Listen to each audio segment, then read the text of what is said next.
میرا نام ڈاکٹر نور اکبر بخاری ہے، میں اسکن اسپیشلسٹ ہوں۔ آج ہم بہت ہی اہم اسکن کی بیماری ہے اس کے بارے میں ڈسکس کر رہے ہیں اور لوگوں کو اویئرنیس دیں گے کہ بھئی اس کو کس طرح سے ٹریٹ کرنا ہوتا ہے، اس کو کس طرح سے اس کی آگے فالو اپ کرنا ہے۔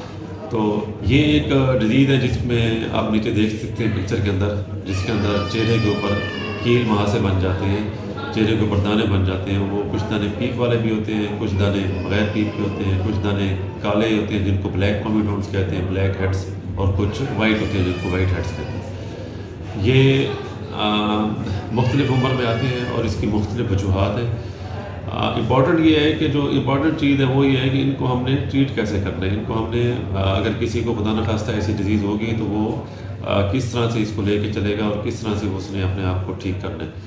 تو یہ جو بنتے ہیں بیسیکلی یہ اس کی بہت ساری وجوہات ہیں۔ مین وجہ ہارمونل امبیلنس بھی ہوتا ہے، خاص کر ٹین ایج لڑکوں میں یا لڑکیوں میں یہ جو آتے ہیں یا اس کے بعد بھی آتے ہیں تو وہ ہارمونل امبیلنس کی وجہ سے بھی آ جاتے ہیں اور بیکٹیریل انفیکشن ہوتے ہیں ان کی وجہ سے آتے ہیں۔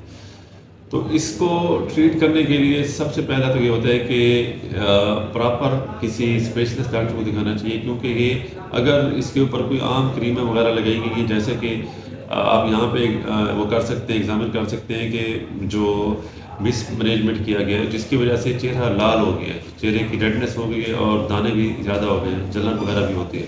تو وہ جلن اور وہ دانے جو ہے نا وہ ان کی وجہ سے یہ پھر اور زیادہ خراب ہو رہا ہے۔ تو امپورٹنٹ یہ ہے کہ جب بھی اس طرح سے ہو پراپرلی چیک اپ کرنا ہے۔ اب اس میں میئرس کیا کیا لینے ہیں، کیا کیا چیز کرنی ہے وہ میں آپ کو شارٹلی بتاتا ہوں۔ ایک تو سب سے امپورٹنٹ یہ ہے کہ دھوپ جو ہے نا اس سے کوشش کرنا ہے کہ دھوپ سے اوائڈ کرنا ہے۔ وہ آپ نے یا تو سن بلاک کوئی لگانا ہے یا کوئی اس طرح سے کلاتھنگ کرنی ہے جیسے ٹوپی پہن لینی ہے، یا آپ نے ایسے منہ کو کور کر لینا ہے کسی لائٹ کلر کے کپڑے سے تاکہ دھوپ کا ایفیکٹ کم سے کم ہو۔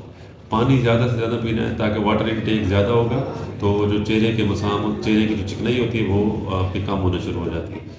تو یہ دو تین چیزیں ہیں، اور ساتھ چکنائی والی چیزیں جیسے چاول، بریانی، گوشت، پراٹھے اس طرح کے وہ اوائڈ کرنا ہے، کیونکہ ان سے بھی یہ کبھی کبھار زیادہ ہو جاتی ہے نا۔ تو یہ تین چار چیزیں کرنی ہے، اس کے ساتھ کسی اسپیشلسٹ ڈاکٹر کو پراپرلی چیک اپ کروانا ہے اور پراپر میڈیکیشن کرنی ہے، اس سے جا کے ٹھیک ہوں گے۔ ادروائز یہ زیادہ ہو جائیں گے، اگر زیادہ ہو گیا تو پھر ان کو ٹھیک کرنا ہمارے لیے پھر اور مشکل ہو جاتا ہے۔ تو میری ایڈوائس ہے کہ کوشش کریں کہ ان کو جتنا مطلب بہتر ہو سکتا ہے، جتنا جلدی ہو سکتا ہے وہ چیک اپ کروایا جائے اور ان کو اس حساب سے ٹریٹ کیا جائے۔ السلام۔